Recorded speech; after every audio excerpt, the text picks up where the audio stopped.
Mr. Roy Belquist. Hey, Mr. Warren Friedrich, how are you? I'm good, my friend. How are you? Good. It's been a while.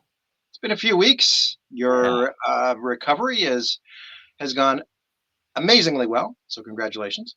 Thank you. I'm just plugging along and doing my exercises as far as walking and eating, trying to eat properly and have a little bit of a weight loss. So yeah, things are going well. So great to see you. Great to see everybody out there that we know will be watching on Sunday. And it's hard to believe that this episode will be, literally, this episode will be premiering on May 4th, as in May the 4th be with you. The Star Wars connection. Well, that's very interesting because and you're actually having a show on Sunday, right? Oh boy, thank you, Warren. That was a great time. Hey, listen, it's what I'm here for. A shameless plug. Yeah, for the folks out there that want to tune in, my son Ryan and I will be discussing on episode 261. The title of the episode is May the 4th Be With You, as in the holiday established by fans of Star Wars. And we are going to be talking about episode 3 of Revenge or Return of the Sith, as it is in theaters for a 1-week engagement only. And I think it's only going to be going until Thursday, May 1st. And it's to celebrate the 20th anniversary release of that movie that took place back in May of 2005, if you can believe that. So, and Ryan's going to be talking about his views on the second trilogy that was filmed, and I'll be talking about the original trilogy, and we'll be comparing notes and going from there. So it should be a fun discussion. Cool. Yeah, well, that's great, and it's always fun to see Ryan, and he's a veritable wealth of information himself. So it should be a fun show. Yeah, no, definitely looking forward to it. And speaking of wealth of information, our special guest today that is going to be with us to talk about the upcoming episode, which I will not disclose to keep it, people on their toes for a little bit, is a wealth of information. So he's an author, he's a podcaster, and there's a lot more that he does. And we'll talk about that when he comes on, but I'm going to keep everybody in suspense until we bring him on. Just don't read the ticker at the bottom of the screen, everyone. Yeah, okay? Just don't read the ticker. And in regards to that, what episode we are going to be discussing in the ITC promo is Machine or Man? Alpha encounters one of the strangest mysteries of the universe, a living machine. And of course, we're talking about episode number 21, the Infernal Machine. Awesome. Let's get right into it. We'll see everybody in a bit. See you soon.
Well, listen, after listening to that theme, I mean, who doesn't want to get up and dance, right? And just love that celebrate music.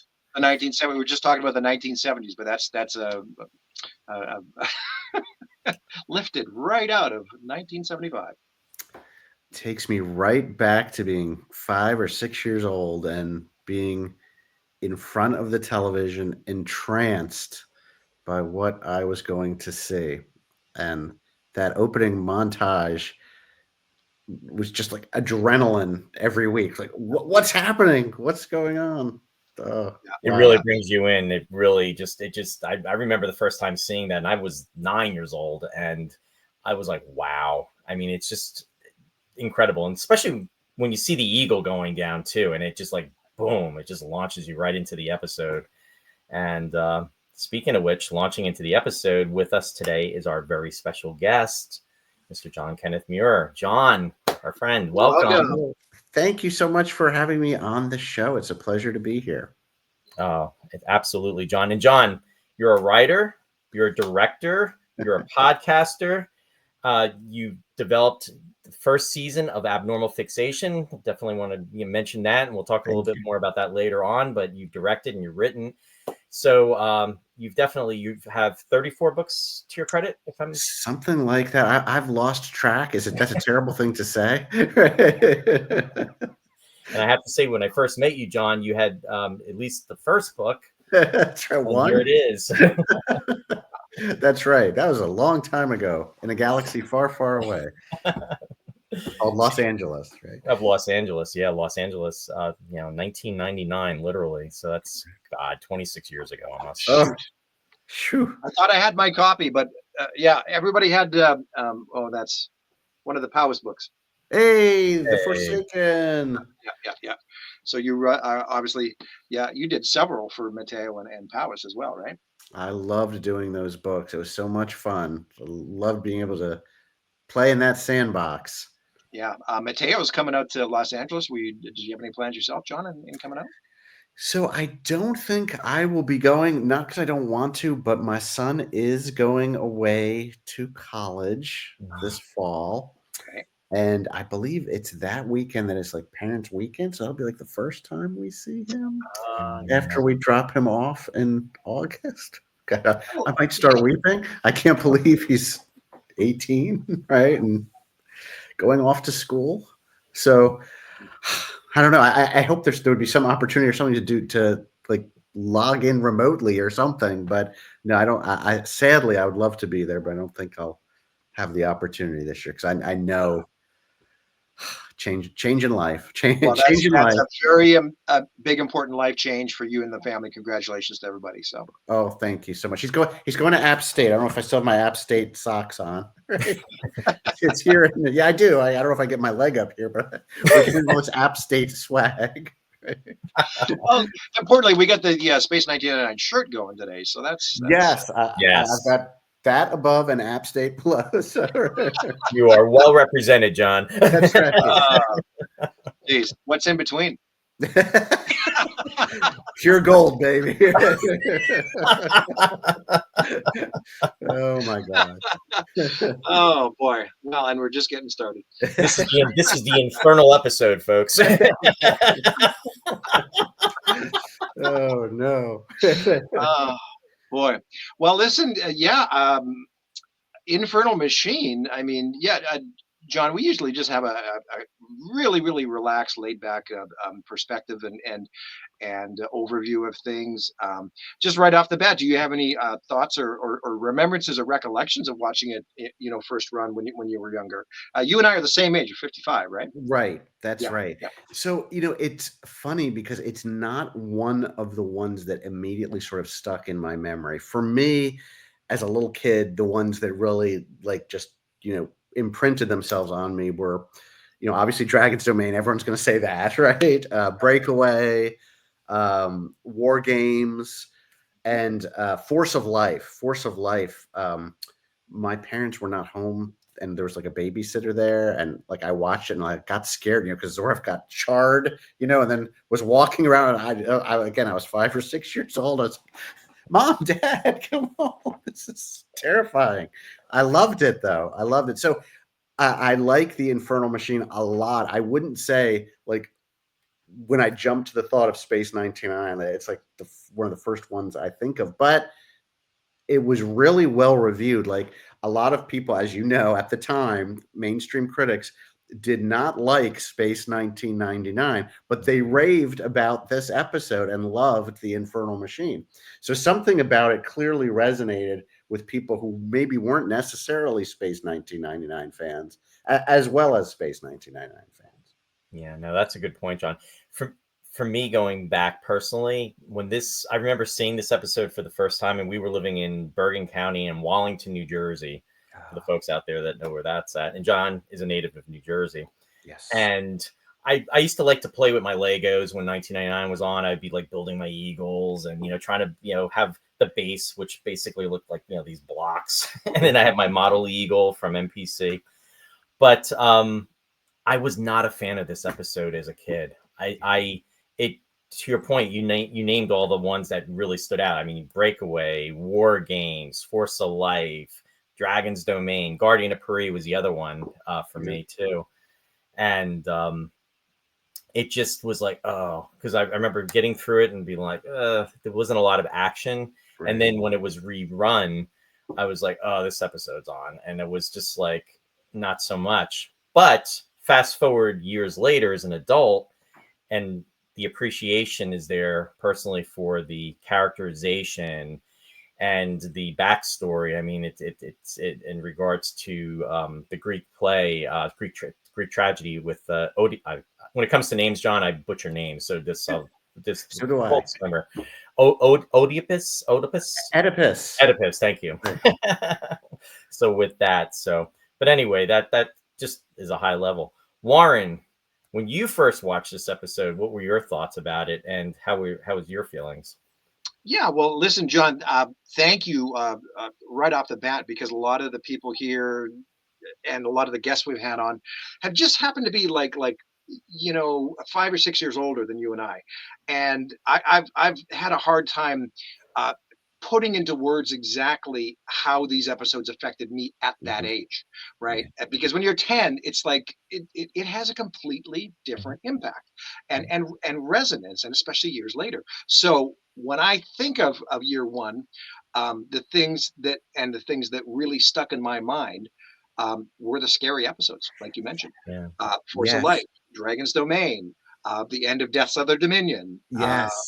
Troubled Spirit, right? With all of that horrific imagery, which I think was just so groundbreaking for the time, because no other show on TV dared to do that. Well, of course, they had the advantage of not having to appease the network censors, but it was remarkable. But it was those episodes that really stuck with me, and led to my fascination with the horror sci-fi genre.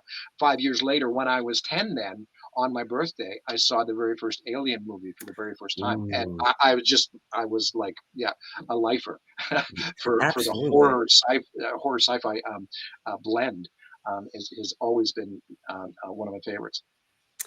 I agree with you. For me, Space 1999 is always this kind of scary, horrific thing. And even the end of Earthbound, it's like the premature burial or something, and it's terrifying in its own right. Not like it's like a monster like Zoref or the dragon, but like something really horrible, and it's very, it's like almost a Twilight Zone or Outer Limits type story. And that is always sort of my image of Space 1999. This idea, which differentiates it so clearly from another franchise we love, Star Trek, right? But it's so scary. Space is a scary place because we don't know what we're gonna meet and encounter out there, and that is like, that's why I'm in. That's why I'm here. That's what I love about Space 99. And I love the Infernal Machine, but it's like not that. It's like for long spells of the episode, it's like 4 people talking in a room, I mean, and what they're talking about is very interesting to adults, of course. And, I know we'll talk about all that, but as a 6-year-old, 5-year-old, you're like, okay, they're talking to an old man, It's well, and it's funny because, and I didn't really talk much about the episode, but what Roy was saying about not really appreciating it at first, but then later in life, I think you said, Roy, that there's not a lot going on, but that's very true for the first quarter of the episode, right? But actually, there is a lot of action in the the second half, right? A lot going on with it. So it's a plethora of special effects with the eagles and the lasers, the laser tanks, and yeah, it's later on. I wasn't, again. I won't dwell, but it wasn't one of my favorites. But I grew to appreciate it, and especially from the aesthetic, like even the Gwent interior itself. Look at behind us, guys. I mean, it is amazing what they did on a television size budget, with some of these sets and environments and alien worlds that they came up with. This is a perfect example. Beautiful, beautiful. And I Yeah, want to interject too about the direction, because David Tomlin actually had directed this episode, and John was mentioning too before about Force of Life. I mean, his photography in that episode was brilliant. And John, I remember, we had talked about this a few times on different podcasts, but in Los Angeles at the Space 1999 convention, you were doing a discussion with a group of fans and Right. talking about Force of Life. And it always stuck in my mind too, when you mentioned this about the very beginning. It was foreshadowing when Yeah. exactly the camera goes upside down, and it's like Zorf's world is going to be turned upside down along with the Alphans. And it was just Right. brilliant imagery throughout the episode, with the special lenses they used for Right. Hillary. I mean, the medical tech that sadly passes away later on in the episode. And just, yes, The shot. exactly. It's like, Yeah. it was just brilliant. And a little bit of that here with the different, almost, I believe they were up on a crane, the way they were photographing down. I Right. mean, just taking advantage of that wonderful set piece and the artwork. It's just, he was brilliant. And if I remember correctly, he directed, I think, Another Time, Another Place, as well as The Testament of Arcadia. He was my favorite director on Space 1999. Like, if I saw his name, I knew the visuals were going to, be absolutely dazzling. And you see that here, like you're saying, there's before we meet Gwent, before we meet Companion, let me say, before we meet Companion, we're following Koenig from up above, so we're over his shoulder, and then like it goes up and up, and you see how vast the set is, and the crane shot is going up overhead, and we cross like a wall or barrier, and we're in this sort of elaborate bed chamber, looking pretty much straight down on this overhead shot of Companion there, and it's like staggeringly beautifully executed. It's beautiful, and you're just thinking, that this is what TV is, right? This is incredibly cinematic. Yeah. From the incredible sets to that kind of camera move, to that elaborate camera work, which just gives you this vast sense of scope of the place. So yeah, I agree. Like it's amazing what he accomplishes here. And that set piece that they used for the companion's bed was reused. It was from Collision Course, and it was part of Aura's throne. Right. And then later on, it was reused in the final episode, the Dorcons. It was for Archon's throne. Right. So, but it got a lot of use. But I love how they used it here, right? Sure. Yeah. They had like candles on it, I believe, if I remember correctly.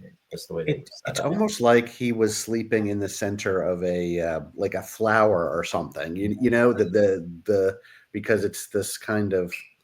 Sorry, my cats are making noise, but yeah, I mean, it's just a beautiful shot, and it highlights him in the center of this thing to suggest his importance to the story, Companion's importance, and it's just there. That it is. Yeah, look at that. It is. Nice. Right? Is that not a gorgeous shot? And look how high up the camera is, how high we are as viewers. Okay. Yeah. I mean, that is way up. So like the camera starts, I think, in that shot, like behind and over Koenig just a little, and then the crane goes up and up till we get that overhead shot. And again, just this vast sense of scope in the sets, selling the hugeness of this thing, this machine that they're inside of. I mean, it's really quite extraordinary to think about a TV show using, this kind of camera work and having these really amazing sets in 1975, 74 when they shot it. It's vast. The other shot is this very one where we're in sort of the docking bay, and those big tall doors are closed, and as the doors open, the camera like dollies, upwards, and as they open, you get this big vast view, and it's breathtaking. It's really really amazing. The size of those doors always amaze me. It's like, oh my Yeah, god, yeah. it's like so vast. I mean, Right. I mean, it's really stunning. And what struck me this time about it was, and I think I talked about it in the book, going back so many years that I wrote about Space 99. This idea that they never really encounter somebody more primitive than they are, and when they do, it's them in the full service. It's right? actually they are. Mhm. They're the cave people. Yeah. But they're always encountering more advanced societies. And what struck me this time, looking at the Gwent interiors, was that it's like technology as art. Hmm. When you look at Alpha, and I love how Alpha looks. I mean, I think we all do who are Space 1999 fans, but it's this minimalist 2001 A Space Odyssey, bright white light panel. It's like technology, but it's not particularly warm, let's say, right? Sterile. There's a sterility to it, right? This minimalism, right? But you look at something like Gwent, and it's this idea of technology and art kind of being intertwined. And I noticed, for instance, that the colors, this is what really fascinated me. The colors inside Gwent's base area, it's like red and white.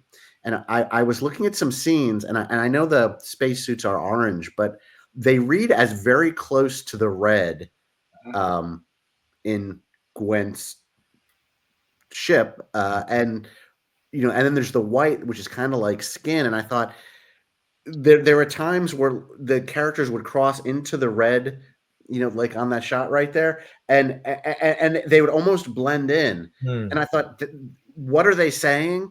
What is it telling us? And they're telling us right there from the production design about the blending of man and machine, man and Oh, technology, which is Yeah. the story yeah. of Gwent and Companion, right? So like right down to how these characters are moving, what colors we're seeing. Again, it's sort of red and white, even on our Alphans, right? Yeah. And yeah, and I thought, okay, that's it. It's blending together, and it's supposed to be, right? Mhm. Because it's technology and organic coming together. So anyway, I noticed that this time. I thought, oh, I wish I'd said that in my book, but No, that's a very perceptive and a very artistic view, though, and it's well said. And folks, I'm just going to say this is before the Borg. that's right. Much prettier than the Borg. Much prettier than the Borg, but and how appropriate too, talking about the human aspect and then the mechanical aspect. Victor Bergman. This is one of the episodes where his artificial heart is mentioned, and there's only, I mean, he's well known for it throughout the series of Space 1999, but really, there's only a number of maybe 4 episodes where it's mentioned, and this is one of them. I'm going to say Black Sun, Guardian of Perry. Guardian of Paris, this one, and I am missing another one. I think there's another episode. I'm Was there slipping. a fourth? I thought there was a 4th. Yeah.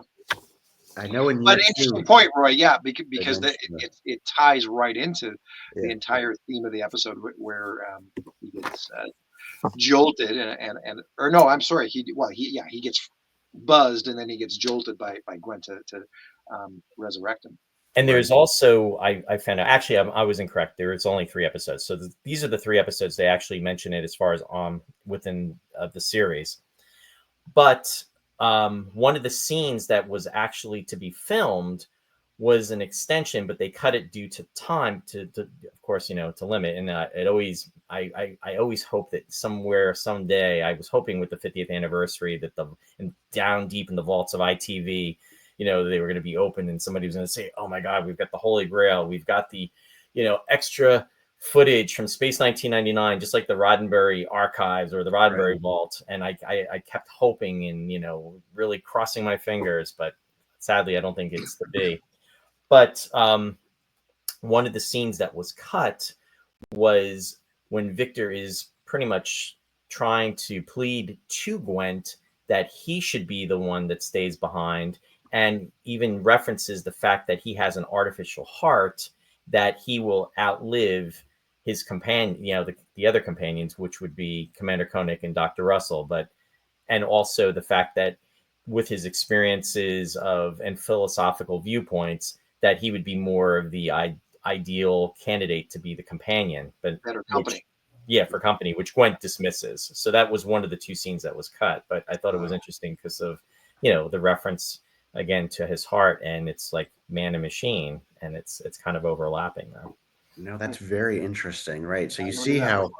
how this theme is sort of layered throughout the show, and with the visuals reflecting that content, Bergman, reflecting that kind of content, and just who he is, right? And then of course, just the story of the episode itself, Gwent and companion, this idea of the living machine. And I was struck too.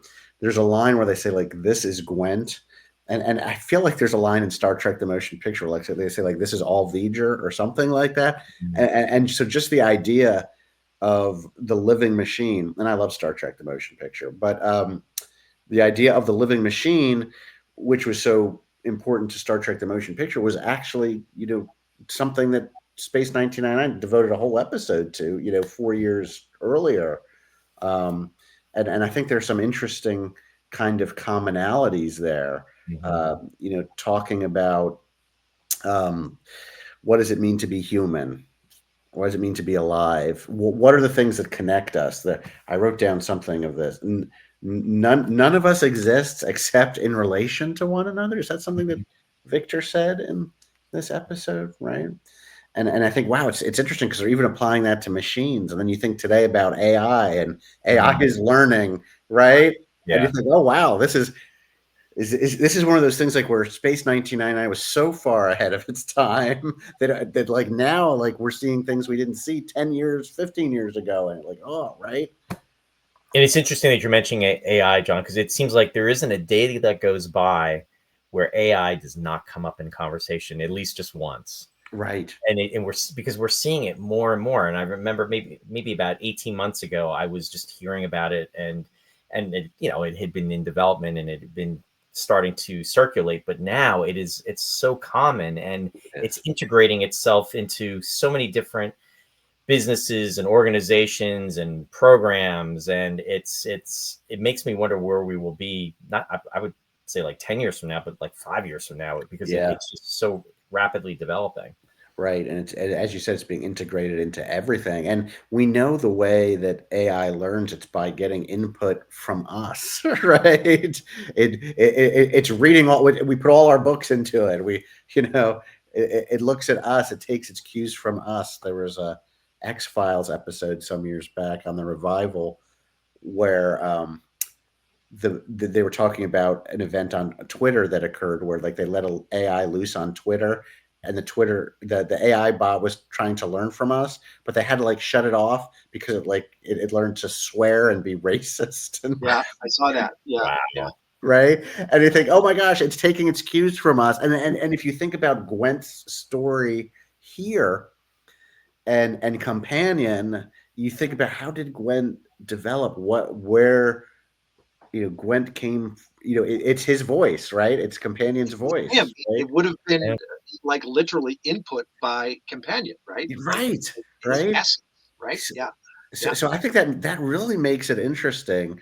And watching it this time, I think I liked it more than I've ever liked the episode before because of that. It feels suddenly to me like a little bit more immediate. Like I kind of recognize more what this is. Because when I wrote the book, I mean, I think what I said, and I understand why I said it, but I think I can occasionally maybe go on a tangent or something. But I said, like, the ending where they talk about, this blind machine looking for its own death. That's so sad and empathetic. But that comes after, like, I mean, it was like blowing up eagles. And, there are people on eagles, right? Yep. And so I always had a hard time aligning this idea that, here Gwent had, destroyed tanks, destroyed eagles, and then we have this sympathetic moment for him, like, and that Koenig did that kind of in where other people could hear it, kind of thing. It's like, would you do that? Like, you just lost some of your people. I don't know. Absolutely, because even watching this, I originally thought one of the things that stood out was that one of those eagles that Alan Carter was in appeared that it got blown up, and then you still see that they're flying after in the next scene. And I think the count was there were 3 eagles that were taken down, and then Yeah. there was maybe 3 of the laser tanks that were taken down. Right. Unfortunately, Alan's eagle wasn't one of them. But when they were being tortured, I mean, they were begging. I mean, that beam that Gwent shot at them pretty much incapacitated them, and they were, Winters is yelling out, "Commander, help!" And they're screaming. I mean, they're not just yelling; they're screaming in terror because they're being tortured by this force. And then it stops eventually. But to your point, when they get released and everything, and we're kind of jumping ahead a little bit, but when they're in that final moment, they're back and they're trying to get Gwent on the screen, and they're seeing that it's starting to pull up. Even Kano says he won't pull up. It's like he's like rooting for him, Gwent to do that. And to your point, we don't know how many people were in the tanks, but at least there had to be at least 1, if not 2. So that's like maybe 6 lives that were lost. Probably like at least 3 or 6 people that were lost in the Eagles. So so that's like 12 people that got killed, and there is a shift there, and it happens like so quickly. Over something that they aren't even aware about. They don't know the details. I mean, there could have been conversations going on that we're not privy to. Maybe Koenig, radioed ahead and was giving a briefing or whatever, but somehow I don't think so. So yeah, there is that piece there. It's very abrupt, and it's it just kind of just shifts where, they were just almost tortured and the crew members were murdered and killed. And then the next thing you're rooting for something that did all this, but why are they rooting for it? What is the reason for it? Right. It really turns on a dime. And, you look at some of this and you're like, what would I have done? Well, like as Space 1999 fans, like we all love like the laser tanks and we love the Eagles. So we wouldn't want to lose that aspect of it. But like looking at it dramatically, you probably shouldn't have had like all the attacks. You don't really need them. If Gwent just, abducted, trapped Koenig, Helena, and Victor in there, and they had to kind of negotiate their way out. And we knew on the outside that Alan was trying to get them back, but we didn't have all the killing. Like, I think we could have made the transition a little easier to feeling sympathy for empathy for Gwent, and what he's gone through. But like once you have like these full-on action scenes, with piloted ships exploding, it's a little harder to reach out with empathy for that character who's responsible. And as you said, especially so quickly. But like, I think that's really a hard thing for us, for us Space 1999 fans, because I love those tags. You're like, look at those. We didn't know Alpha had those, right? Look at those. Right? So cool. Right? So I never really considered all this, John, but there's one thing, and just hearing you guys discuss all this that popped into my head was maybe Koenig's statement at the end was more a reflection on Companion and taking things back to the source material, because Companion, even before he passed away, was full of regret. Right? He knew he'd created this monstrosity, and he even said, "I'm sorry to leave with you the worst parts of me." Right. Interesting. And go ahead. Just interject real quickly is that if you think Companion, he was this vibrant, individual. I mean, he was Gwent, and then what happened was, like everyone, time progresses and you get older. So then you have the development of, let's say we were talking before about AI. So you have a computer, and then the information is being fed. So you have, Companion, aka Gwent, at the top, and then you have, Gwent the machine that's at the bottom that's starting to evolve. And then and what's happening is Companion is starting to, degenerate. He's getting older, and he's having his issues. In the meantime, Gwent, the computer, is learning and is, developing, and then it's a total shift where he's eclipsing him. That's very interesting. Paradigm shift, and he lost control, right? yeah, yes, yeah, No, it's very interesting. Like, I'd want to know so much about the culture that made this ship with Mhm. these, these lovely interiors, right? And yet, like, didn't crew it at all except Yeah, for Companion, right? yeah. So, what is that planet like? What is the culture like? This is what I love about Space 1999. Is there's these incredible production values and sets. Like, again, you just think you compare it to anything from that era or even after that, and like you think about how you see the elevator leading up to it with the sort of green power cells, I guess, right? Think of all the different shots. Think of how we see Alan loading things, and like we get such a complete picture of this entity or ship, right? And it kind of speaks without giving us any direct information to the culture, right? That it comes from, and the crazy spindles on either side of the ship and the way that they rotate. I mean, it's really fascinating, I think, and speaks to like the incredible imagination of the people who made the show. Because again, for me, as a 5 or 6 year old, like these things really did fascinate me. I mean, I think I would have been more likely, after watching a Space 1999, to want to imagine, playing in the spaceship graveyard at around the dragon or whatever, the ultra probe, whatever it was, right? But like, again, like the whole idea of like I could imagine a whole adventure of like finding that planet, coming upon that planet, and what would you find there? right.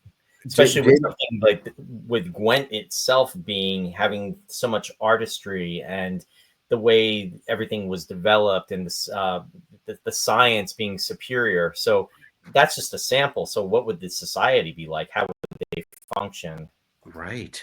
And what you were talking about, which I think was so fascinating, right? This idea of companion being the source and the origin, and Gwent being sort of below that, and then as companion ages and his faculties diminish, and Gwent his powers, right? How they change positions. It does make you wonder about the culture, like what else was there in terms of if this technology existed there, what became of that culture? Right.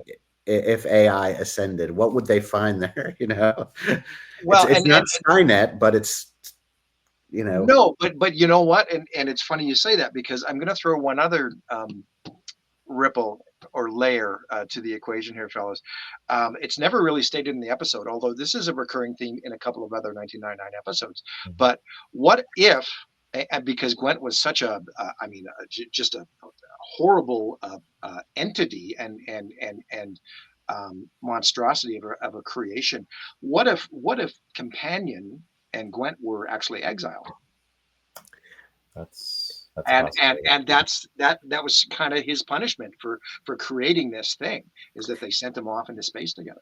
that's what I was thinking. I keep thinking of Balor and his asteroid, right? Yes, yeah. And I think that's such a good point. You wonder, was he sent away because he created something that So would have horrible, overwhelmed everything, horrific. Mm. Yeah. right?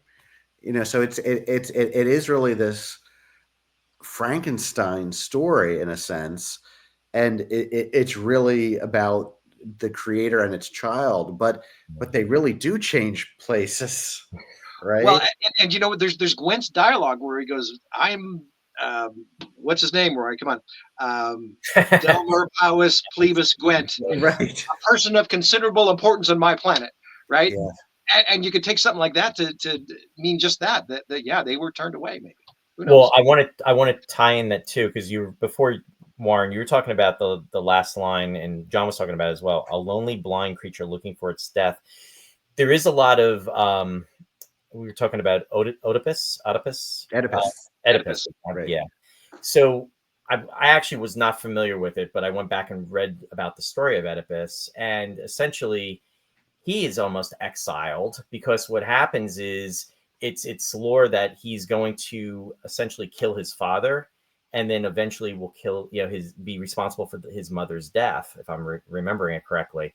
And what happens is he gets the king that his father is the king, but then he's brought to another area, and he's learned that he was the son of this one king, and this other king knows of him and wants to have him executed. So this person cannot do that, so they send him off, and he goes off to a different land. And then what happens is he eventually grows up, and he is making his way back to his homeland.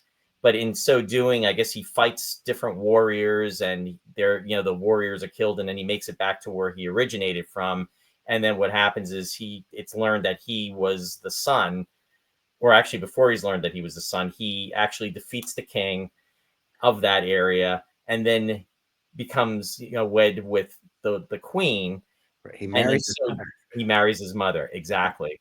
And then what happens is he finds out that that was his mother, and that it pretty much causes him insanity, exactly. And then what he does is he blinds himself. He purposely blinds himself because he can't deal with what he did.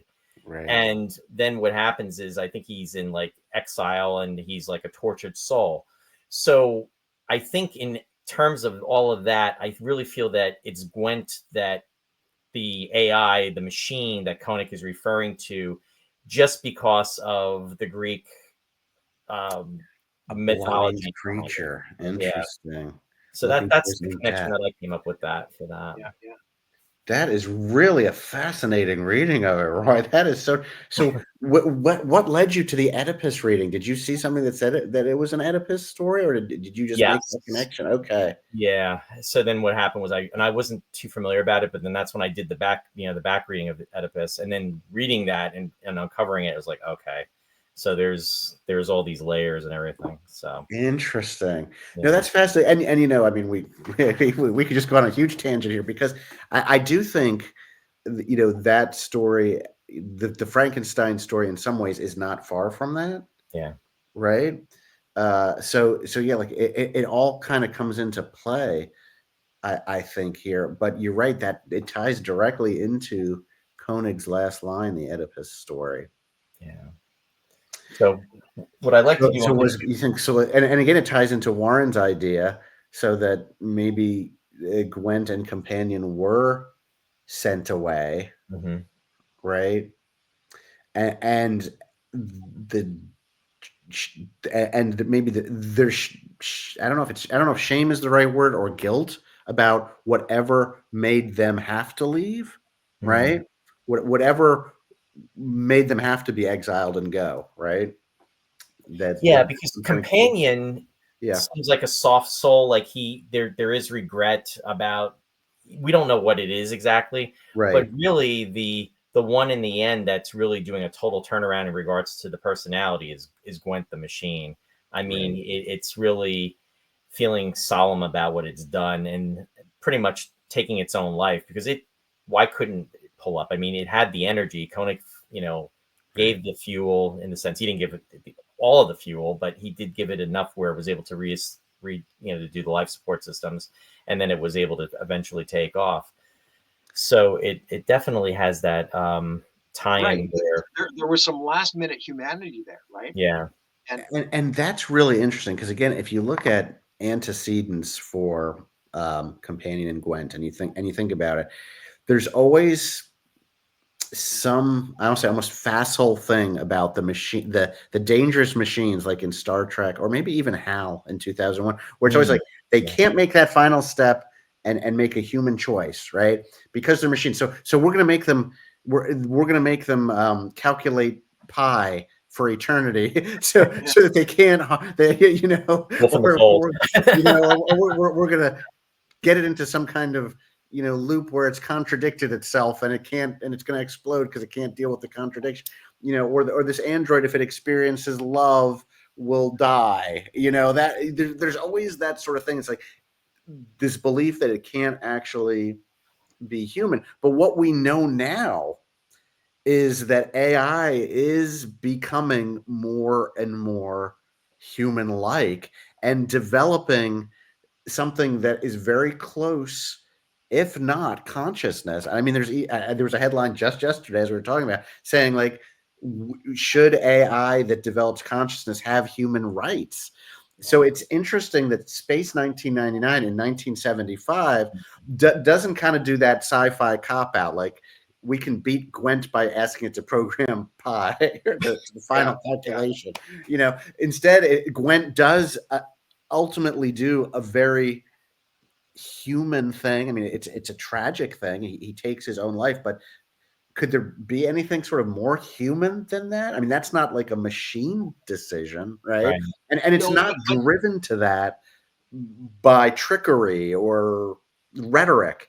It's what it feels in and of itself from its own consciousness. So I think it's very interesting that Space 1999 was imagining that the infernal machine, the living machine, is a life that has those qualities of consciousness or sentience, and not just a thing to be tricked at, because it can't mimic real human consciousness. Right. Well, I like the fact that you said the term human-like, because to me, you're not. It always, and I'm jumping ahead a little bit, but One Moment of Humanity, not a favorite Space 1999 episode of mine, and I know there's so many. Barbara Bain looked wonderful in the dress. I'm just going to put that out there. She was gorgeous, sexy, everything, and you know what? The Giovanelli track, Roy, come on. But no, I am not a fan of that episode, and it was the third one out for the for year 2, and it's like, oh my god, this is the third episode, as opposed to the Black Sun being the third episode for year 1. So no comparison. But anyway, it's point, yeah. But the fact that they in Star Trek did this too, and I mean, and with the episode with Flint, and I'm thinking the title is escaping me at the moment. Requiem for Methuselah. Thank you. And it's like, okay, so how does a machine become human? When you know what I mean? And what Star Trek: The Next Generation, Measure of a Man, one of my favorites from Next Generation, second season episode. Manda Bloom, I think, was Picard's love interest. They dealt with that, but it's like, okay, I guess it's all about consciousness, but you don't have the flesh and blood. So that's why I'm going to say, when you said human-like, I just was like, that's the perfect term, John. You're nailing it with that. That was thank you. And it was with I can't think of his name, the actor that was in One Moment of Humanity, Zarl, and it was he's married to Twiggy. Lee Lawson.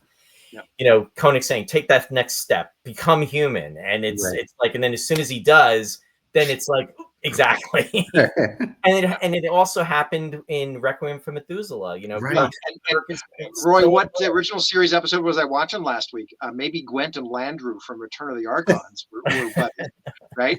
Because I thought of that as John was describing, getting it to blow up and calculate pi. That's what they did to Landru. Right. And, even as late as The Next Generation, in an episode that I absolutely adore, and I cry like a baby every time I watch it, with Lal, Data's daughter, was it called The Offspring? Yes. But again, it's like she's becoming human, and so cannot exist and dies, right? There's always sort of this idea of the machine's inherent inferiority, and it can't cross that bridge to be something human-like with consciousness and emotions. And it's really refreshing that Space 99 didn't take that route, because what we now see 50 years later is that this route is actually, I think, a little more accurate, right? Is that, we're seeing AI can do things you would not expect. Also, we mentioned Star Trek: The Motion Picture, guys.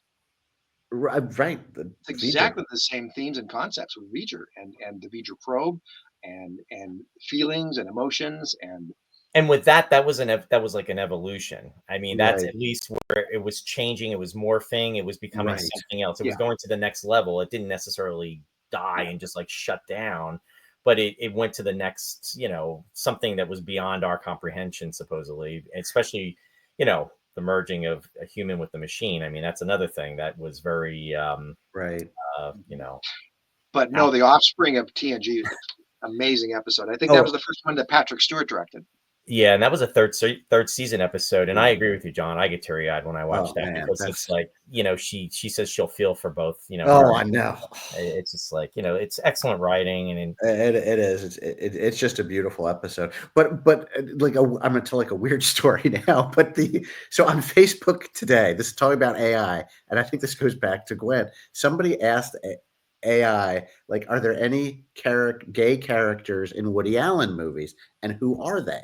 Hmm. And then AI answered, but what did AI? It made up characters and situations that were not in any of the Woody Allen movies. It's like it made up like complete characters and described how they fit in.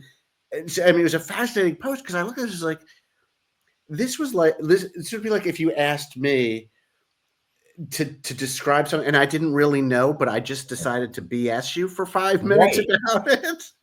So, Like instead of saying I don't know, and AI made up the characters' names, and they said one was a Native American, Annie Hall. And it was like it made up all these details, and it gave like 9 different Woody Allen movies where those characters do not exist in those movies, and it's like amazing to me because AI had this kind of human-like response. She's like, I can't answer that question, so I'm just going to make some shit up. Right? it's like AI being on the Hollywood squares. Right, Bluffing. exactly.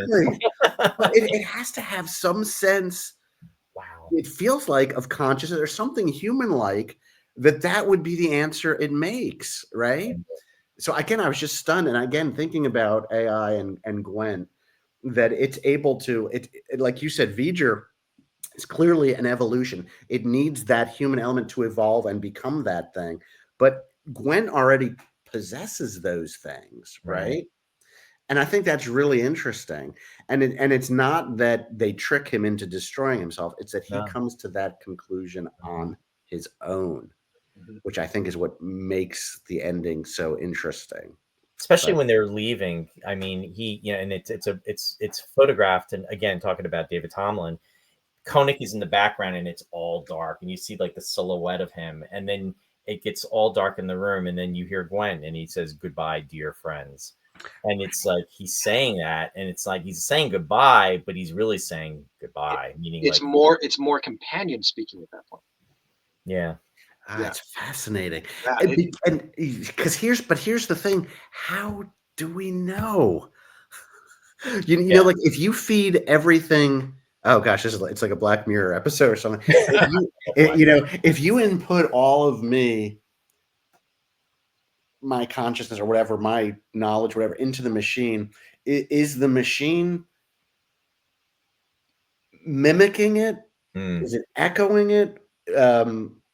Just through, I don't want to say trickery, through the ability to pick out my voice patterns, to pick out what words that it would expect me to use, probability, things like that? Or is it actually feeling what I would feel, right? Has it, that's what I just think that's a really interesting concept. Yeah, and for me, I would say it wouldn't be able to feel. And what's scary is if it does, and if we actually get to that point where it becomes something that they discover that that's actually happening, there is feelings. I mean, then you're talking about creation. You know what I mean? It's like, how have we evolved? And then in a sense too, it's almost like Star Trek: The Motion Picture becoming real. It's becoming us, because we would be the ones that created the evolution of AI feeling, because we created AI as human beings. Right. So in essence, it's different than what what Star Trek: The Motion Picture was doing, because it was trying to make it this, fantastic and elaborate and, something we couldn't comprehend. Right. But in essence, it's really basic, because we as human beings have created AI, and if AI eventually is able to feel, we were a part of that process right from the very beginning. Right. And it seems to me like how we treat AI, it's going to say more about us and it does about AI, right? You know, if it is our children, if it is our Frankenstein monster, right? It seems like we better learn those lessons and learn how to treat. I mean, I love the movie Prometheus. I know some people don't love it. I think it's an absolute masterpiece. But if you look at it and sort of read the nuances in that, the android David, he's treated by like the lead scientist, the gentleman, in the couple. I don't remember his name, but he's treated like terribly by, and like that's like a guy you and I would like. It's like, yeah, he seems like a real normal guy, you know. He seems nice. He's funny. He's smart. He's sharp. He's got a mate, you know. But he treats the android like dirt, right? Just because he thinks he's not human, right? Right. You think, oh my gosh. So it is really interesting. So it's a form of prejudice, really. It really is a form of Yeah. prejudice. Exactly. Exactly. And, you know, I think in its own real, I don't want to say basics. I think there's a lot of stuff going on in this episode, but in that early way, it's like starting to raise these questions that, like, I don't think we've had about artificial intelligence. No. Well, and it's interesting because I'm thinking of more examples in Star Trek: The Next Generation surrounding data, and they really later on, years later, they I think we're trying to tap into some of that with Picard, with the issue with the synths Right. being used as slave labor, right? Yes. Right. The exocomps first, and then yeah. And then Picard ultimately became an android. Right? I know. Yes. I was not a fan of that plot line. I just, I mean, No. to me, that's just like you're going back to what a little girl's made out of, and that was pretty much aborted right from there, because, you know, even Kirk says to Roger Corby, if there's any human left in you, you know, give me the phaser gun. And it's basically, right. You know, he said he did a direct transfer. So then it's like, okay, so, you know, then you're getting spiritual too with all of that. But you really are. I mean, there's no way not to. I mean, what is it? Is it your brain? But what about your soul, your essence? Right. I mean, it's great conversation, but it's like, you know, it's more like the enemy within.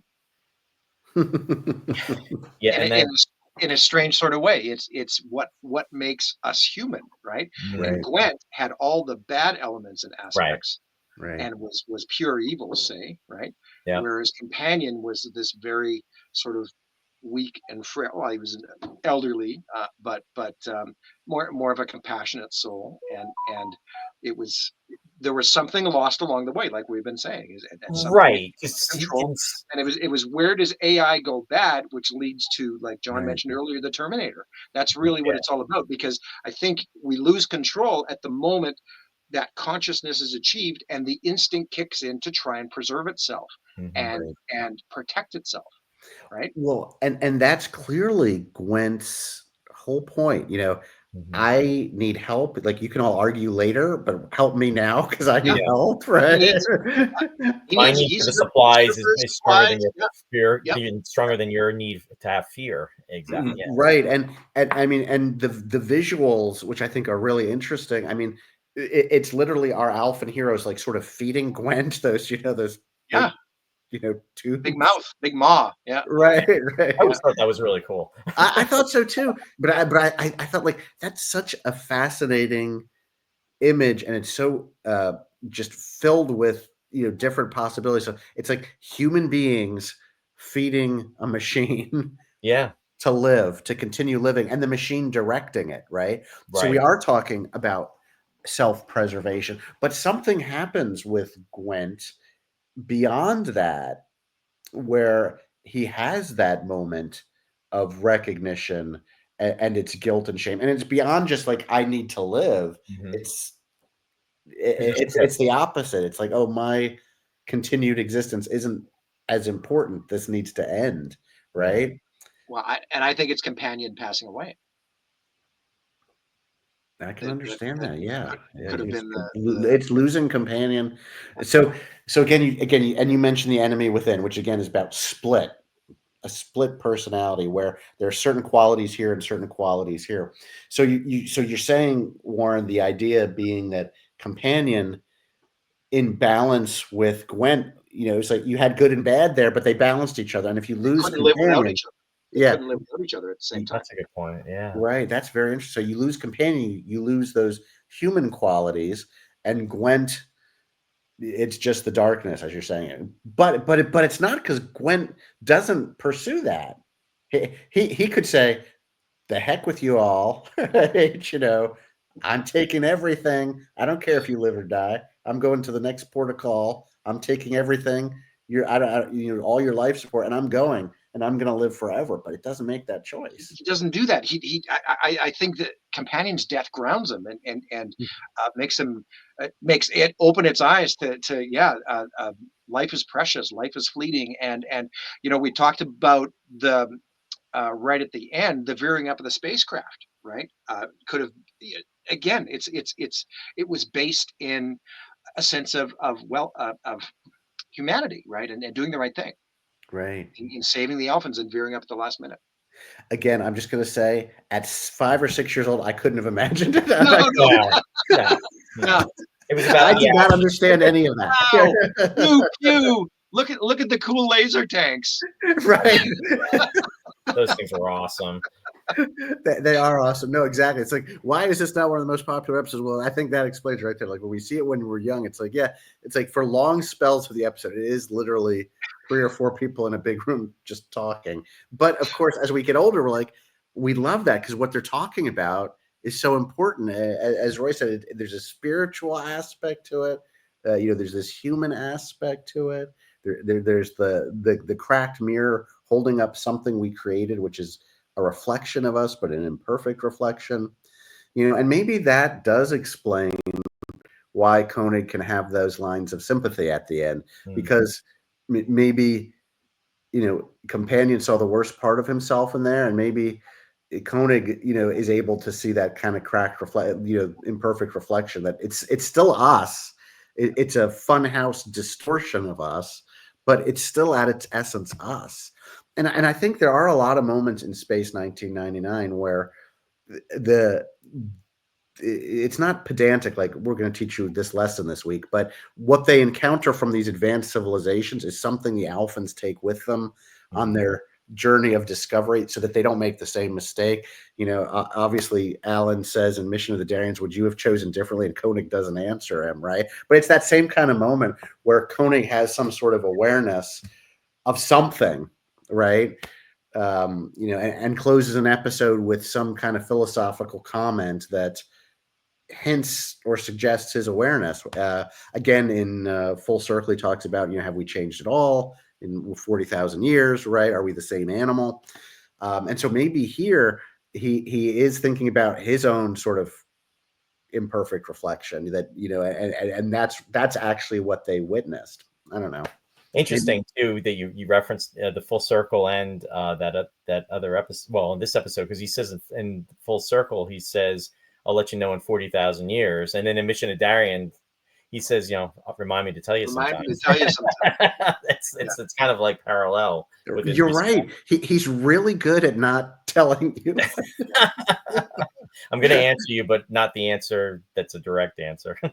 Right. You're absolutely right, because I did ask Johnny Byrne about that, about Mission of the Darians, and I said, why didn't he answer? He said, well, Johnny did answer. It might not have been the answer you wanted, but Right. his answer was an answer to Alan. I was like, you're right. That's exactly right. It is. And I said, so you're saying if the situation had been the same, he would have had to have taken those steps that the Darians took to survive.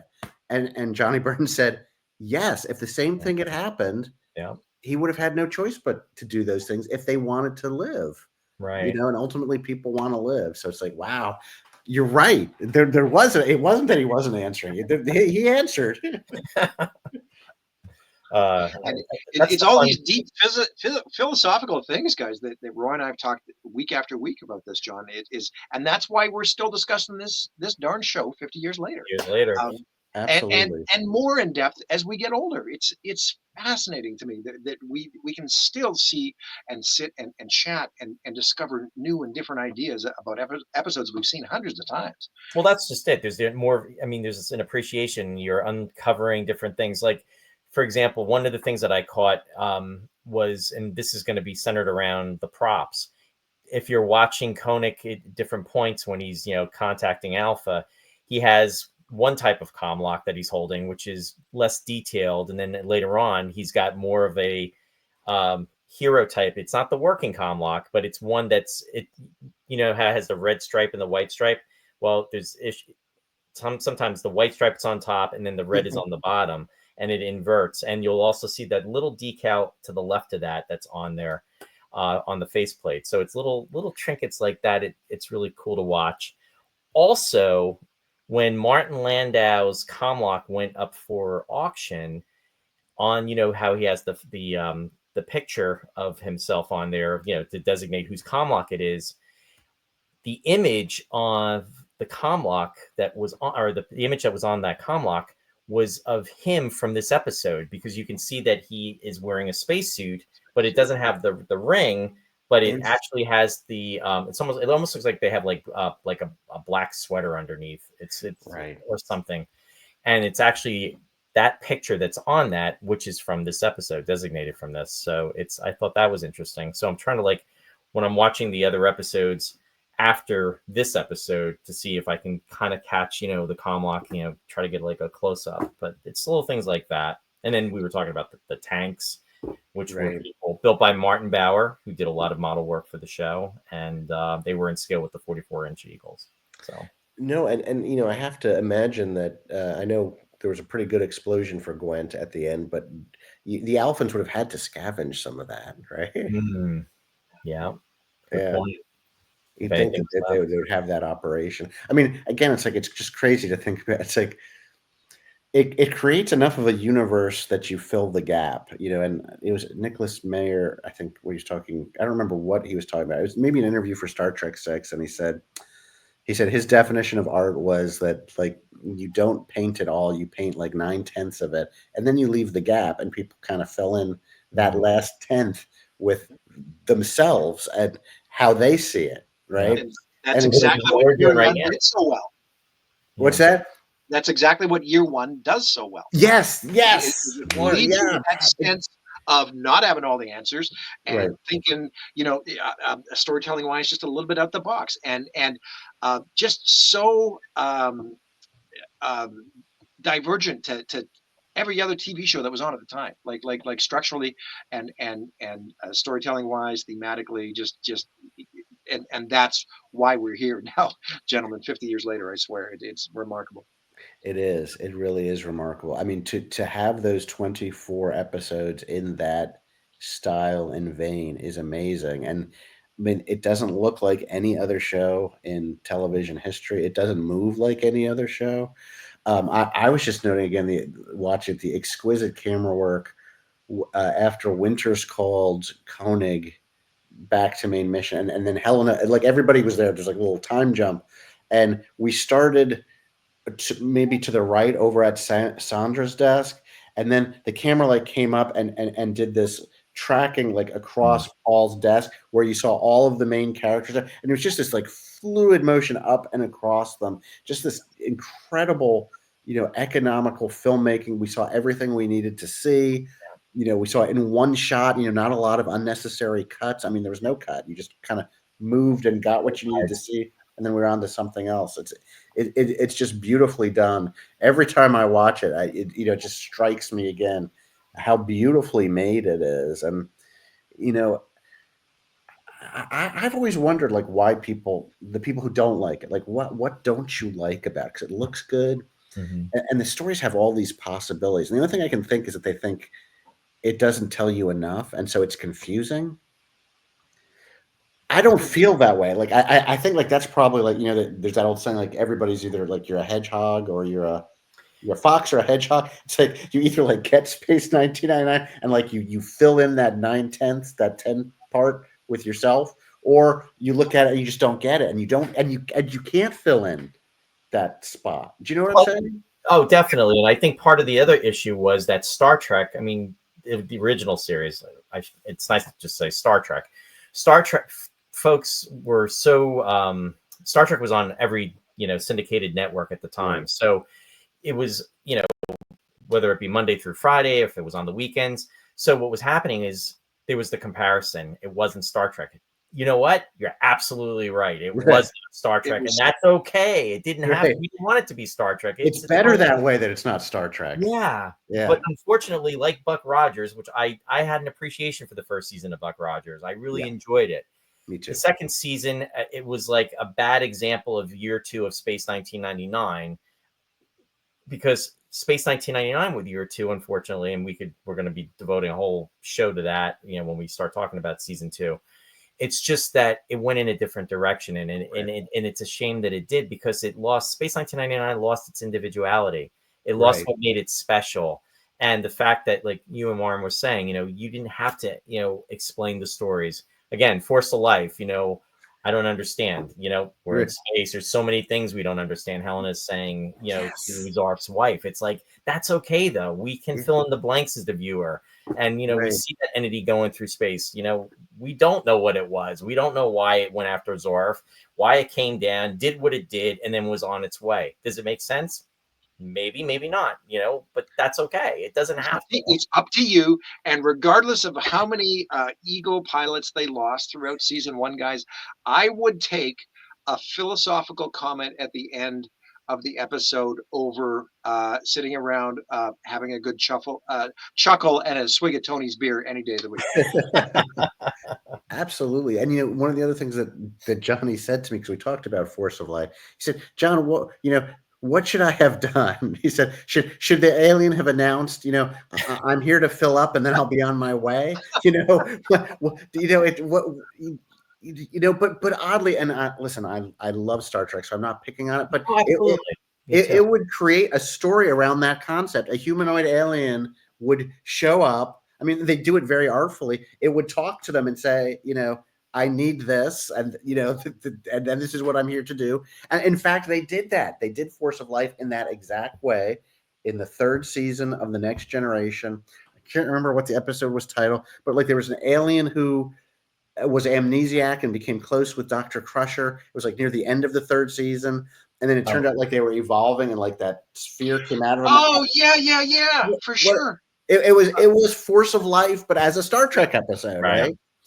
And like that's great. Like I enjoy it in that way, and like I expect that's what Star Trek would do. But like Space 99 is different. They're not going to tell us, because wouldn't it be weird for people of the year 1999 to understand everything? Doesn't it always strike you as really wrong in year 2 when they seem to know everything about everything? Well, that's just it. I mean, you go from where space is vast, it's scary.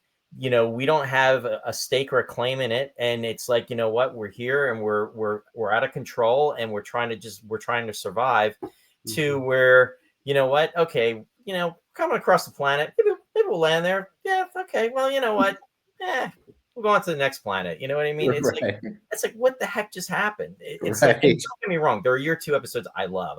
Absolutely. I mean, I'm a fan of a lot of the year 2 episodes, but then I'm also, it's like, why did we change direction? Why is it that we are, what, we can handle anything? Dorcons, I got my laser rifle, I'm ready for them. We're gonna take That's right. It's like, it's just it's yeah. But again, it was the mentality, and it was unfortunate. And it's again, we're going down a rabbit hole, but it's amazing how much division there is. Right. And I understand it, but year 1 and year 2 definitely encompasses Space 1999 as a series. But it's just that it's a shame that year 2 did not follow the philosophical direction of year 1. But then, supposedly the powers that be say that if it had attempted to do that, if there were no changes, there would have been no year 2. It's a simple exactly. That's why they did that. So it was either make the changes, or it would have just been the 24 episodes. Right. And Johnny Byrne often said that to me. He said, get down to, brass tacks about this. Without Freddie, without these changes, there would have been no second year of Space 99. There just would not have been. He said, so you're comparing like something that could never have happened to something that did happen, right? It's like, okay, so you're saying like it's impossible, we couldn't have that. It's like it wasn't going to happen. He mourned it as much as anybody else, because that's what a lot of people obviously still want, right? But like that was never in the cards, right? it was And never. it's really too bad because I'm gonna throw a third option here, guys, out at you. I think if they would have had a second season molded along the same lines as year one, then it probably would have caught on. It Oh, wasn't given enough time, right? And mhm. back to your point about the 10% leaving it up to the viewer and being self-interpretive, John. Let me ask you this: have you ever watched a David Lynch movie? Oh, I love David Lynch. Right? And he made an entire career out Yes, of surreal, nonlinear right. storytelling and movie making. No, And he Warren, is, I think what we're saying is not that if it had been made, it would have caught on. I agree with you because I think they would have done even better in that mode because they'd have done it for a year. They would have known what they were doing. But what I'm saying is that because of the powers that be, I know, yeah, yeah. it was never going to exist. No, but I mean, you're right. I always thought that. I feel like Space 99. I think I even start my book though. It's like it's sandwiched between Star Trek and Star Wars, and it's like this middle thing, you know. But it ended just. I mean, God, if it had gone 3 seasons, it would have gone 9 seasons. You know what I'm saying? It was a Because timing thing. It was a yeah, timing issue. it was a timing thing, but it was clear that the level of interference they were getting from New York and elsewhere, that the dissolution of the Anderson marriage meant that a year two in the style of year one, which I think we agree would be fantastic, it wasn't going to happen, Yeah. Yeah, right? it came down to dollars and cents. Yeah, Right. I know what you're saying, Yeah. but in an alternate reality or timeline, right? Had it gone forward without all the changes, I think we'd be in a very different position today, and Absolutely. that Yeah. would have even affected things like Star Wars. Like just, I mean, you want to talk rabbit holes here? Right. Yeah. Right. I mean, so much of the talent of Space Star 99. Wars came from space, right? Right. Yes. Yes. Like the effects crews were all I mean, Brian Johnson tells the story how a filmmaker approached him and at Pinewood Studios and basically wanted him to be the special effects director for Star he Wars, and he said, wanted to I do you Star know Wars, but he couldn't because of he 1999 year two. But then he signed the contract the day before, and Oh he my was gosh. committed. I mean, think about how I can't even imagine Space 1999 without Brian Johnson. No, I can't either. It's impossible to imagine. But I mean, I agree. Like in that world, that alternate reality, to think that if Space 99 had stayed in that style and gotten through year two Yeah, and really taken off, like it probably would have gone for multiple seasons because of the sci-fi craze. Of yeah, course, it might have changed to something totally different true. after Star Wars hit. Something more along the lines of like Battlestar Galactica. So, we might have had more, space dogfights all of a sudden, or lightsabers appearing on Space 1999. So, who Yeah, knows? Who knows, right? Instead of laser Maya, rifles, Maya they'd would have have turned into a Wookiee. lightsabers. More Wookiees. That's right. Maya could have turned into a Wookiee. Awesome. This Well, is fun. this has been a This great is conversation. this has been fantastic. Oh, one thing we didn't mention real quick, before we wind down. This was the only year one episode that did not feature Paul Morrow, Prentice Hancock, because he actually was having a surgery done because I guess he had detected a cyst on his neck, and that was actually written into the dialogue. In fact, how they'll do ping pages and extra dialogue. They wanted to identify that where Koenig, Sandra says to Koenig about how's Paul doing, and then he mentions he has I think a broken ankle or fractured ribs. The only problem I have with that, I know that it was necessary so we as the viewer would know what happened to Paul, but supposedly Sandra's in this sort of relationship where there's definitely interest. They have, something going on. We've seen throughout, the first series, the fact that she had to find out from Koenig that he's going to be laid up for a few days and she had no awareness of it. It just kind of was like, it just That's seemed a little interesting. off to me with that.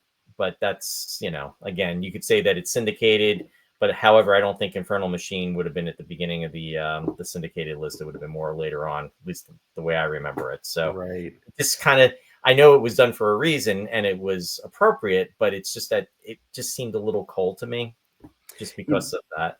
it's so interesting talking about alternate realities. Like, what a horrible week for poor Prentice Hancock to not be there, because this would have been a nice, juicy Yeah, moment for It Paul was a to good role. it right was. to take command and things like that. Yeah. But I was struck watching it with this sort of that it's a character we've never met before, and there's a very humanistic aspect of it to it, like that makes it very real, which is what Space 1999 often does, which is like this guy has to do a job. He's like, yeah, I'm going to do it. And then like immediately something goes wrong. Like his first 5 minutes on the job, something terrible happens, it's like, right. That was very realistic. But, Yeah.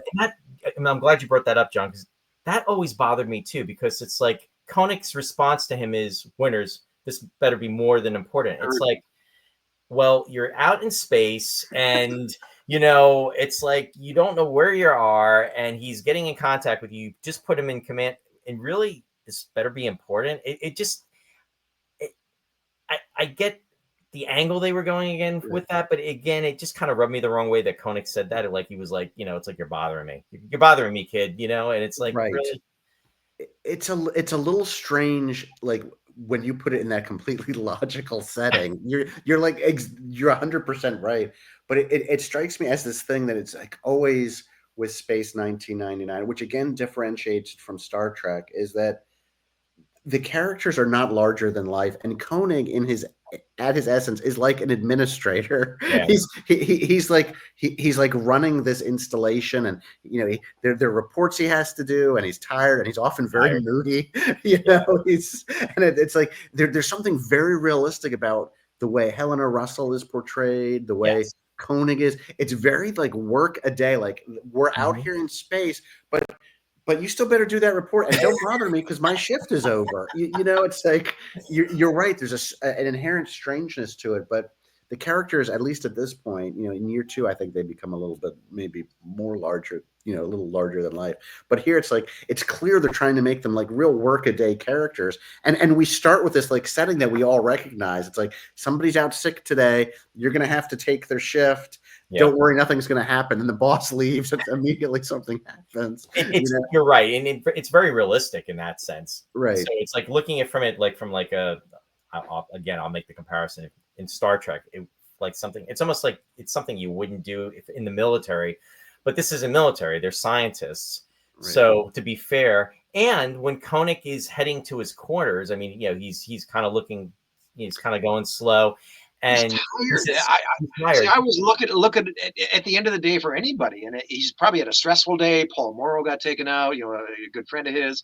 And he says goodnight to the Alphans that are approaching, and then they smile and they go, good morning. So it's like, and then it's like, oh, okay, you know what I mean? It's like a changing of the guards, the changing of the shifts. Right. So to your point, that's fair. And then he's sitting in his quarters, and he's by himself. And the way the shot is, he's alone and very small in his chair, and it's like almost a high angle, and he's like rubbing his head, and you think this poor man is like on the verge of breaking. It's a really nice touch about like how much pressure he's got to be under, right? Yeah. I mean, he didn't go to Starfleet Academy. I mean, he's a trained astronaut, but you know what I mean. This is like out of the realm of any human experience, and like every day, he's got to get his people through it. And I feel like I never noticed that moment before this time. I thought he's stroking his temples, like in absolute angst, over over the day, right? Because he's dealing with all this stress. Imagine nobody's ever had to deal with. Right. This ever. And we never really see Koenig in the entire history of mankind. And he's like probably more worried about, geez, what's going to happen tomorrow? We're going to run into like a giant space sucking dragon or something. Like, what's next? Nah, it's actually going to be people that we eat or eat us. That's fair, because really, if you think about it, we really don't see Koenig in that type of environment. It's more like, let your hair down. It's more personal. It's like, he could have, getting ready to go. If they never show a shower. You never see a bathroom on any of these, any bases. Yeah. But like if he was just getting ready to like lounge or, go to sleep for the night. And then to your point, there's the guy that he just put in charge, and he's like, wow, 3 minutes. That's a record. So Hey, listen, guys, you guys mentioned David Tomlin a couple times. Didn't Tomlin direct some of the Prisoner. Prisoner episodes? Prisoner, yep, yeah. Yes, I We love The should take Prisoner. 5 minutes if you guys are still okay on time and talk about, of course, Leo McKern.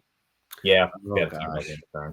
Aussie, Australian, and was a friend of Nick Tate's dad, if I remember correctly. Yeah. Wow. He's superb in this episode. But I mean, again, I think that again, especially in the first year, the caliber of guest stars and the level of their performances are just amazing, astonishing, especially because I don't think like today, if you say you're going to be on Star Trek, like, okay, I kind of know what that is, right? But like, imagine saying we're going to do this British show, you're meeting people who are on a moon, but it's out in space, and You're like, and you're not, and you can't tell them they're like a Cardassian or a Klingon.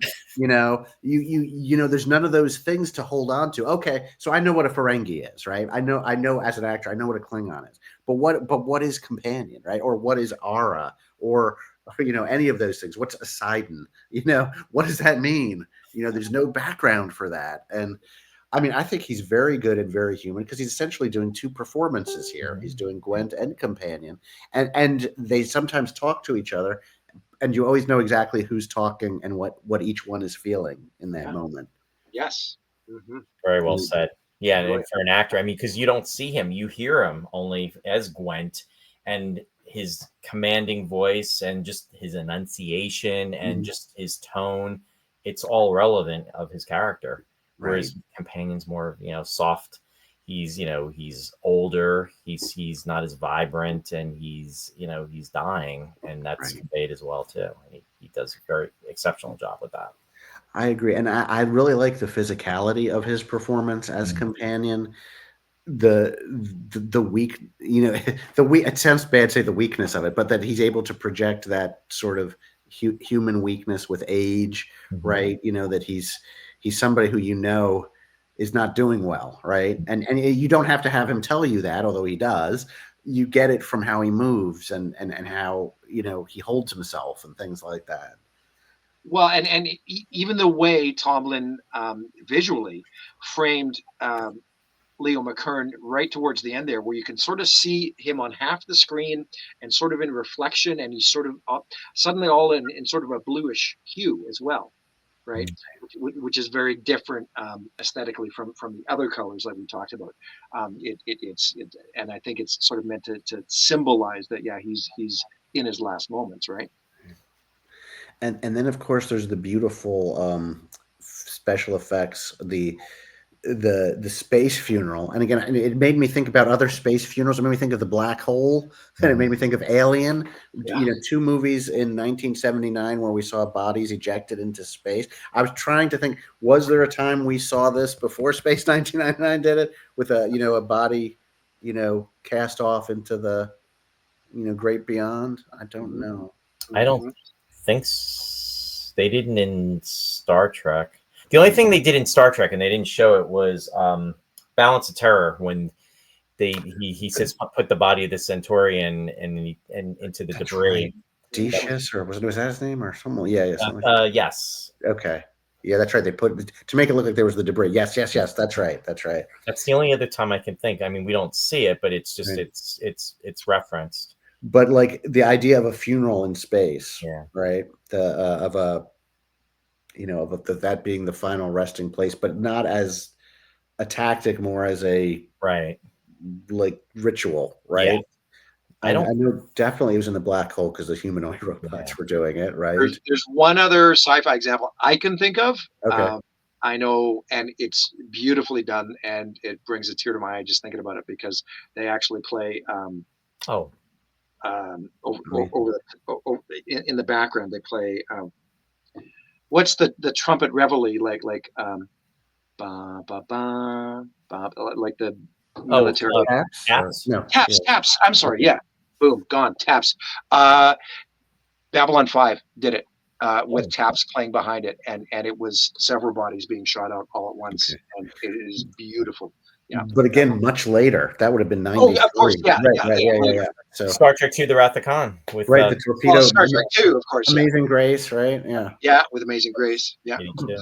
But I thought it was very interesting again that Space 1999 visualized that. And again, Star Trek was the product of a very different era in television production than Space 1999. And I was thinking about that. If you think about Star Trek, like you almost never even see like two ships in the same frame, right? I think almost never. But like think about everything you see visualized in the Infernal Machine. Think about like there's the close-up portions of Gwent. There's the smaller Gwent, for the distance shots. There's the detail shots, like the side where the casket comes out of, right? There's the elevator going up that I mentioned before. I mean, I'm not trying to criticize Star Trek. I'm just saying like it adds a whole other level of reality to these stories because so much more is successfully visualized, right? Well, when we see the eagle going into Yes. into the Infernal Machine, into Gwent, I mean, it shows you how, I mean, in comparison, how big Gwent is, the Right. Infernal Machine is, because for an eagle to actually go into it all the way, and then you know what I mean. So that and pretty much it's kind of like with the Mammoth spaceship of our ship in Collision Course, where Right. it's swallowed up. Same type, yeah, exactly. Same type of scenario. Yeah, there were two Gwent models, Gwent models. The one was 13 inches long. That was the larger one, and then there was a 6.5-inch model. Supposedly, I think Nick Alder was very frustrated with it, and I think I read that he'd taken the larger one, and oh no, it was he threw it at the end of the shoot. Yeah, it was they were done with it. So, and I think David Hirsch, our friend David Hirsch, had the smaller one at one point, if I'm not mistaken. Yeah, and that ended up in the collection of Greg Jean, who just passed away, and there was that big auction here in the last year or two. Oh wow, okay. But and John, when you pointed out too about the beginning of the episode with the moon buggy, Warren just had it up on the screen, and then they are going up in the elevator, and it just gives us an idea of how vast Gwent is. Right. That too. That's another aspect of it. Right. It's just able to visualize a lot more than like a science fiction show of that type was, not even a decade earlier, and that helps so much to again bring the reality of Space 1999 together. It's like, we probably don't need to talk about CGI, but I still think like the model work is great here. And it's like it seems very real and tactile and tangible. And it holds up 50 years later.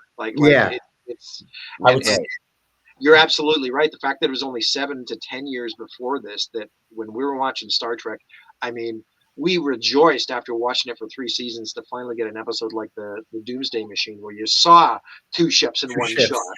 It was like monumental, right? Right. The only other time too, that the Botany Bay alongside the Enterprise. That's another good example, right? They did. We didn't talk about the Ultimate Computer. Right, where the four, but it was so awkwardly done, where it's like you put 4 at the exact same shot. It was exposures. There was multiple exposures for that. Yeah, exactly. Yeah. But even just the connection between Daystrom and Gwent. Yeah. Oh yeah, that's interesting. That's right. Right. Yeah. So he used his brain engrams on the M5, right, to enable M5 to make decisions faster, tactical, right. And so let's think about that. So what did M5 do? So that they had to trick M5 into killing himself by appealing to the human sense of morality, saying murder is wrong, right? And because it had his engrams, it accepted that. It believed, exactly. Since Daystrom had the feelings of murder and respect of God. Right. It was something that was those impressions were put into the Multitronic unit, and Kirk was hoping to humanity. It had already taken that next step. It had started didn't somebody get fried in engineering? It was trying to protect itself. Yep. That's right. That's right. But again, it's almost like it's always trickery, and I don't mean to diminish it, but it's like it's always trickery how you stop these things, but not for the Infernal Machine. It wasn't like nobody tricked it. Yeah. Exactly. Right. Okay. Yeah. I just want to make sure, since you brought up the Ultimate Computer, make sure we didn't miss an example before this, right? I just wanted to test it all through, and No, it plays out. I think we did well. Yeah, there's so many examples. I mean, with Kirk, trying to get computers to burn out, or trying to trick them. Right. Return of the Archons is brilliant example. You were talking about Pi. That was with Wolf in the Fold, where the entity goes to computer. Red Jack, yes. So with that, but good fun. Well, gentlemen, I think we're looking at the time here. You've done well. Did we make history? Anything else? I think this has been very in-depth and thorough. I think so. This has been fun. I really enjoyed this. Thank you so much. Yeah, no, I think we all did. And absolutely. Yeah. It's been a pleasure. Trust us. Well, thank you so much for having me on to discuss the information. I loved being with you guys and doing this. Thanks for coming on, John. It's much appreciated. And like I said, I want to have you on my shameless plug, Roy's Tie-Dye Sci-Fi Corner again, too. I would love that. Please, anytime you want to do another one of these Space 1999 episodes, let me know. Absolutely. We might hit you up for a couple year 2 episodes. That sounds great. We got lots of openings. Sounds good. Excellent. I'm there. All right. Well, all right. Well, thanks everybody again. And oh, by the way, just John mentioned something earlier. There is going to be a way. It's been scrolling here for everybody to tune in this September in Los Angeles. We're putting together a live simulcast that'll actually pair together several episodes events, Space 1999 events from all over the world, and fans from all over the world, of course, can tune in and dial in and watch some cool stuff like the extended breakaway cut that we did, and things like that. So be watching for more information there. Don't forget to like and subscribe to the YouTube channel. Absolutely. And John, real quick, Abnormal Fixation, you want to give a plug about that, or any what you've got going on, just to let the folks know, and where you can direct them to check out your information, anything like that? Yeah, absolutely. Thank you so much. So last year I made a crazy mockumentary web series with paranormal overtones called Abnormal Fixation. It's won a bunch of awards. It's incredibly silly but incredibly fun. If you go to YouTube and search Abnormal Fixation, you'll see the whole first season is there. You can also view it. It's on Roku and Amazon Prime on an app. You have to get the app, but it's free and you can watch it there. And it actually looks better there than it does on YouTube. I don't know why. So you might want to check it out there. Our website is www.abnormalfixation.com, and that'll also lead you to episodes and things like that. It is a comedy, and I mean, I think it's a lot of fun. I've appreciated so much Roy's support of the show, and we're going to be starting a second season soon, and there'll also be a surprise episode coming out at some point before too long. So please check out Abnormal Fixation and join our Facebook page to talk about it as well. So yes, thank you. Yeah, well, fantastic. I have not checked it out, but I definitely will. Please do. Let me know what you think, Warren. I want to know what you think. Yeah. You will not be disappointed. Thank you. Awesome. Okay. Well, we'll wrap up for now then, fellas. Thanks very much, John. Just stick around for a minute afterwards. Yeah, we'll see everybody next week. What's the next episode, Roy? Yeah, next episode will be episode number 22, which is Mission of the Darians. Mission of the Darians.